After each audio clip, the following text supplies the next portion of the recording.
একদিকে বন সাবাড়, অন্যদিকে জীর্ণ দশায় মুখ থুবড়ে পড়েছে টাঙ্গাইলের চারালজানি বন গবেষণা কেন্দ্র। জনবল সংকট, বরাদ্দের অপ্রতুলতা, গবেষণা কাজ সংকুচিত হওয়া সহ নানা প্রতিবন্ধকতায় ধুঁকছে এই বন গবেষণা কেন্দ্র।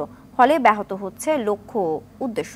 বনদস্যুদের থাবায় গাছ উজাড় সহ আতঙ্কে কর্মস্থল ছেড়েছে অনেকেই। টাঙ্গাইল প্রতিনিধি কামাল হোসেনের প্রতিবেদন, জানাচ্ছেন ইমরুল কায়েস।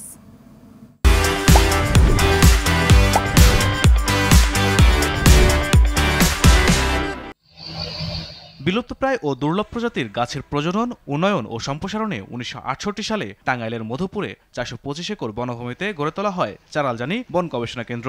শুরুতে পদায়ন দেওয়া হয় 19 জন কর্মকর্তা কর্মচারী। সেই সময় 2 শতাধিক দুর্লভ এবং বিলুপ্তপ্রায় গাছ ও গুল্মলতা নিয়ে দেশি বিদেশি জার্নালে জায়গা করে নেয় এখানের গবেষণা।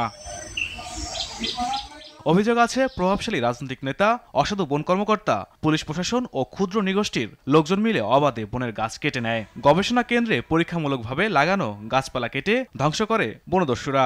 আতঙ্কে কর্মস্থল ত্যাগ করে বেশিরভাগ কর্মকর্তা কর্মচারী। ফলে মাত্র 4 জন দিয়ে চলছে এখানকার দেখভাল। আমাদের 4 জন লোক আছে এবং আরো লোকের প্রয়োজন, এবং আমাদের ঘরবাড়িগুলো খুব জরুরি, এগুলো তাড়াতাড়ি সংস্কার করার প্রয়োজন। বৃষ্টি হইলে পানি পড়ে থাকা খুবই দুষ্কর। জনবলের সংকট, জনবল বাড়াইলে ভালো হবে। তবে সময়ের পরিবর্তনে গবেষণা কেন্দ্রটি হয়েছে জরাজীর্ণ।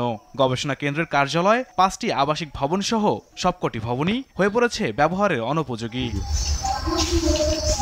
জনবল সংকট সহ সকল সমস্যার সমাধানের আশ্বাস এই কর্মকর্তার। অর্থনৈতিক সংকট, মানে পর্যাপ্ত বাজেট বরাদ্দের সংকট, এটা আমরা আমাদের চাহিদাগুলো আমাদের ঊর্ধ্বতন কর্তৃপক্ষকে বলা হয়েছে। এটা স্থাপনাগুলো হচ্ছে 1968 সনে, এই জন্য এই জরাজীর্ণ। তো ধীরে ধীরে কর্তৃপক্ষের সঙ্গে আলোচনা হইতেছে, বড় প্রকল্পের মাধ্যমে এগুলা পুনর্বাসন করা হবে।